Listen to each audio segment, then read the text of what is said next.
Assalamu alaikum class. My name is Minahal and the topic that I have to present today is recruitment and selection. Introduction.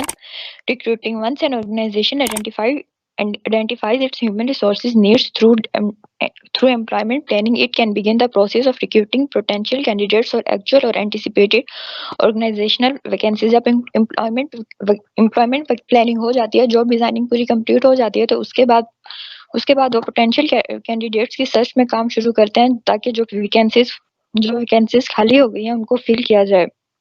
Recruiting brings together those with jobs to fill and those seeking jobs. Recruiting उन दोनों parties को इकट्ठा करते हैं, एक जो कि jobs ढूंढ रहे होते हैं, दूसरा जिनको वो लोग चाहिए होते हैं जो उनकी वैकेंसीज को फिल कर सके। जो एक एम्प्लॉयर होता है और एक एम्प्लॉयर होता है और एक एम्प्लॉय होता है। रिक्रूटिंग में इन दोनों के दरमियान रिलेशन कायम होता है। Recruiting goals to provide information that will attract a significant pool of qualified candidates and discourage unqualified ones for applying। जो रिक्रूटिंग में लार्ज नंबर ऑफ पीपल जो है वो लार्ज नंबर ऑफ पीपल के साथ कांटेक्ट किया जाता है ताकि पूल एस्टेब्लिश किया जा सके और फिर उस पूल में से सिलेक्शन के दौरान जो बेस्ट होंगे उनको सेलेक्ट कर दिया जाए। और इसमें जो अनक्वालिफाइड होते हैं उनको डिस्करेज किया जाता है कि जो सीवी पे या जिनकी सीवी उस पे रिक्वायरमेंट में पूरी नहीं उतरती कि वो अप्लाई ना करें या फिर उनको फर्स्ट स्टेप में ही डिस्क्वालीफाई कर दिया जाता है। Recruiting goals. Factors that affecting recruiting efforts. सबसे पहले जो फैक्टर है जो अफेक्ट करता है रिक्रूटिंग को, उसमें सबसे पहले ऑर्गेनाइजेशनल साइज है। जितना बड़ा साइज हो ऑर्गेनाइजेशन का उतनी ज्यादा ही रिक्रूटमेंट होगी, क्योंकि उसी के मुताबिक ही उसमें वैकेंसीज खाली होंगी। फिर उस एरिया में एम्प्लॉयमेंट कंडीशंस क्या है, वहाँ पे सेफ काम होता है, वहाँ की वर्किंग कंडीशंस क्या है, कितना काम है, वर्किंग आवर्स कितने हैं, उसकी सैलरी कितनी है, और फिर उसके बाद जो एडिशनल बेनिफिट्स होते हैं, जो बोनसेस होते हैं वो क्या है। फिर उसके बाद जो ऑर्गेनाइजेशनल की ग्रोथ कितनी है, उसकी डिक्लाइन कितना आता है, उसमें प्रॉफिट कितना आता है, उसमें लॉस में जाएगी तो फिर हमारे लिए क्या होगा, हमारे लिए क्या प्लान है, ये सारे रिक्रूटमेंट में बता दिए जाते हैं। Recruitment sources should match the positions to be filled. जो सोर्सेज हैं उनको यूज किया जाता है ताकि जो पोजीशंस हैं जो ब्लैंक है उनको फिल किया जा सके। इसमें इंटरनल सर्चेज भी होती हैं, एक्सटर्नल सर्चेज भी होती हैं। जो एम्प्लॉय की रिलेशंस हैं वो जो एम्प्लॉय होते हैं उनसे भी रिकमेंडेशन ली जाती है और फिर अल्टरनेटिव्स भी यूज किए जाते हैं। Internal searches. Organisations that promote from within identify current employ for job opening. सबसे पहले जो है वो इसी बात पे ही सब लोग फोकस करते हैं कि जो कंपनी के अंदर से ही रिक्रूटमेंट कर ली जाए उनको प्रमोशन दे दी जाए, एक डिपार्टमेंट से दूसरे डिपार्टमेंट में ट्रांसफर दे दिया जाए, या फिर जो लोग रिटायर हुए हैं जो लोग रिटायर हो गए हैं उनको वापस बुला लिया जाए, या फिर किसी की डिमोशन कर दी जाए ताकि जो लोअर लेवल पर जो सीट्स खाली हैं उनको फिल किया जा सके। इसके एडवांटेजेस भी हैं। इसके एडवांटेजेस ये हैं कि उसको कंपनी के बारे में ज्यादा समझाना नहीं पड़ता, क्योंकि वो पहले ही पता होता है उसे कंपनी की रूल्स का भी, टाइमिंग का भी, और उसकी जो अगर आप किसी काम के लिए उसको उसको उसकी अचीवमेंट पर उसको हौसला अफजाई करेंगे तो फिर उसका मोरल भी बढ़ेगा और वो पहले से भी ज्यादा उससे ज्यादा अच्छा काम करेगा, पहले से भी ज्यादा, और अपना बेस्ट देने की कोशिश करेगा ताकि उसको मजीद अचीवमेंट्स मिले। फिर उसके बाद डिसएडवांटेजेस भी हैं कि अगर आप किसी एक और प्रमोशन करेंगे तो एम्प्लॉयज के दरमियान जेलसी शुरू हो जाती है कि उसको प्रमोशन मिल गया, मुझे नहीं मिली, तो इसलिए इंटरनल कॉन्फ्लिक्ट्स हैं उनका खतरा बढ़ जाता है। फिर उसके बाद है एम्प्लॉयर रेफरल रिकमेंडेशन। कुछ कंपनीज अपनी एम्प्लॉय से भी रिकमेंडेशन ले लेती हैं अगर जब वैकेंसीज होती हैं, और फिर इसके भी काफी एडवांटेजेस हैं कि जो एम्प्लॉय का है उसकी जो है वो लॉयल्टी बढ़ती है, उसकी मोरल बिल्डिंग होती है, और उसके बाद जो इन्फॉर्मेशन होगी जो आपके लिए ये भी एडवांटेज है कि अगर एम्प्लॉय जो आपका वो रिकमेंड कर रहा है तो उसने जिसको वो रिकमेंड कर रहा है उसके बाद जॉब की करेक्ट इन्फॉर्मेशन भी पहुंच गई होगी और उसके लिए वो सब कुछ बता भी देगा। फिर उसके बाद इसका डिसएडवांटेज ये है कि अगर आप रिकमेंडेशन दे रहे हैं तो आप में उसके काम के दौरान काम के दरमियान में फ्रेंडशिप आ जाएगी और फिर जॉब की परफॉर्मेंस के साथ कंफ्यूज हो जाएगा, क्योंकि रिकमेंडेशन मिली होगी। फिर उसके बाद बाकी वो इंटरनल कॉन्फ्लिक्ट्स का भी या इंटरनल पॉलिटिक्स भी एस्टेब्लिश हो जाती हैं रिकमेंडेशन से।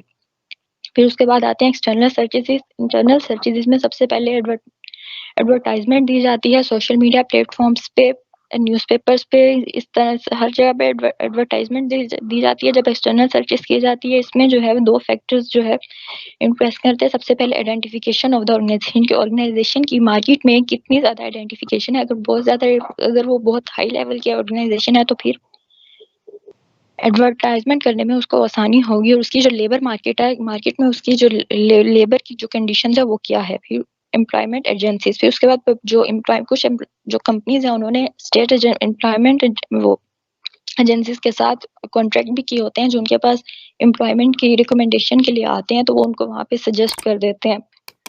और स्कूल, कॉलेजेस एंड यूनिवर्सिटीज जो कि मास्टर्स लेवल की स्टडीज होते हैं, उसमें उनको इंटर्नशिप्स की जरूरत होती है, कुछ स्टूडेंट्स को पार्ट टाइम जॉब की जरूरत होती है। तो school, colleges, universities job external service के लिए बेहतरीन जगह है। The next one is selection. Selection वो प्रोसेस है जिसमें जब रिक्रूटमेंट कंप्लीट हो जाती है तो उसमें से जो एक लिस्ट बन जाती है, उस लिस्ट में से हमने जो बेस्ट होते हैं उनको सिलेक्ट करना होता है सिलेक्शन प्रोसेस में। सिलेक्शन प्रोसेस में जो है उस सिलेक्शन प्रोसेस का साइज, उसकी कम्प्लेक्सिटी और उसमें जो टेक्नोलॉजिकल एबिलिटीज हैं, ये सारी इसको इन्फ्लुएंस करती हैं। सिलेक्शन क्राइटेरिया में सबसे पहले फॉर्मल एजुकेशन दी जाती है कि जिस पोस्ट पे उसको काम करना है उसके लिए जितनी एजुकेशन की जरूरत है क्या वो कैंडिडेट के पास मौजूद है। फिर उसके बाद अगर एक्सपीरियंस चाहिए तो उसके पास कितना एक्सपीरियंस है, उसके जो पास्ट में अगर उसने कहीं जॉब की है तो उसने वहाँ की क्या परफॉर्मेंस दी है। फिर उसके बाद उसके फिजिकल कैरेक्टरिस्टिक्स कैसे हैं और सबसे आखिर में उसकी पर्सनैलिटी कैसी है, क्या जिस जॉब के लिए वो अप्लाई कर रहे हैं उसकी पर्सनैलिटी से सूट करती है।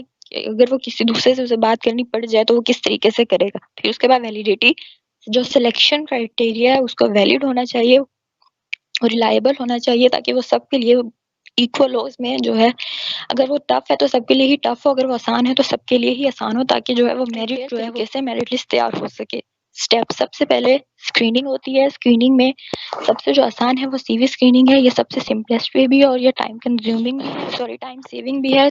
इसमें जो है सीवी में इसमें ऐसे होता है कि अगर आपकी जो सीट है उसके लिए मास्टर लेवल की एजुकेशन चाहिए तो जो ग्रेजुएट्स होंगे जिनको ग्रेजुएट लेवल की होगी तो वो पहले ही जो है वो कैंसिल आउट हो जाएंगे। और अगर किसी के पास अगर पोस्ट के लिए एक्सपीरियंस चाहे तो जिनके पास एक्सपीरियंस नहीं होगा वो भी डिस्क्वालीफाई हो जाएंगे। फिर उसके बाद डिफरेंट इंटरव्यूज होते हैं, इंटरव्यूज के बाद डिफरेंट टेस्ट लिए जाते हैं, टेस्ट के बाद उनका बैकग्राउंड किया जाता है, जो रेफरेंसेस जिस रेफरेंस के जरिए वहाँ है उसको चेक किया जाता है। फिर उसके बाद आखिर में फाइनल सिलेक्शन डिसीजन होता है। फिर उसके बाद सिलेक्शन डिसीजन होता है और सबसे एंड में उसका फिजिकल एग्जामिनेशन दिया जाता है कि आया वो इस पोस्ट के लिए मेडिकली फिट है, अगर उससे कोई बीमारी वगैरह तो नहीं है।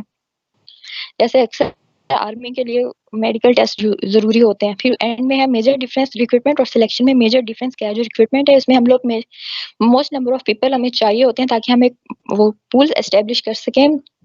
ये एक रिलेशन बना देते हैं एम्प्लॉयर में भी और एप्लीकेंट में भी। फिर उसके बाद सिलेक्शन जो है, सिलेक्शन में हम लोग पिकिंग करते हैं जो सूटेबल कैंडिडेट्स होते हैं।